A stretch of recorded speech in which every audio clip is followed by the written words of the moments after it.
Hi, I'm Adam from AMTAC Suppressors. I have a little break in my match schedule here, and I'm going to use it as an opportunity to get a lot of loading done so I don't have to load between matches later in the season. I want to use that time between matches before the next match to fix any gear issues that I may have, and more importantly, get some practice in. I want to be shooting as well as I can before I'm going to a match. So I'm starting the brass prep here. I have somewhere between 8 and 10,000 rounds, not really sure, but a lot of brass to prep, and since I'm not rocking a 1050 with an auto drive and all the fixings, I have to get a little bit creative in my process to make sure that this doesn't chew up hours and hours down here in the basement. Over the next couple weeks here, what we're going to do is launch a few videos to show you little steps that I do along the way to speed up the process, ways that I've used some of my tools, and more importantly, just the process itself, which is what we're going to talk about today.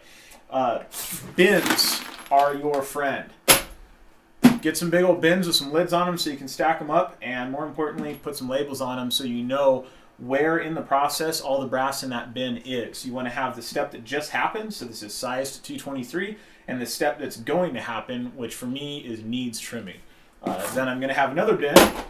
This is trimmed 223, and the next step is needs decrimp. You don't want to accidentally skip a step, which I've had happen to me. I've seen it happen to other people.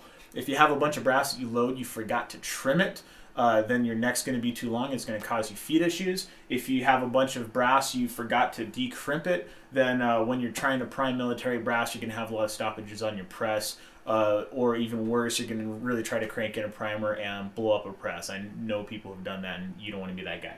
So have a process, label your bins, know where everything's at. The other thing I'm going to do is I'm going to try to load as much as I can, or I'm going to try to prep as much as I can at each step in that process. So I'm going to fill up this entire bin with sized 223 brass, and then I'm going to trim this entire bin, and I'm going to move it to here. If I can do even more at a time, I'm going to do that. But I'm going to do, that's at least a couple thousand rounds that this thing holds. So I'm not going to do just size a couple hundred rounds, then decrimp them, then load them up. I'm going to do a bunch at each step. And the reason for that is it's going to save me all of that setup and tear down time. So most of the stuff I'm using sets up and tears down pretty quick, but I still just want to put it up there and just kind of get into a groove, whether I'm trimming, sizing, whatever. Every time you stop and start something else, it sucks up a lot of time.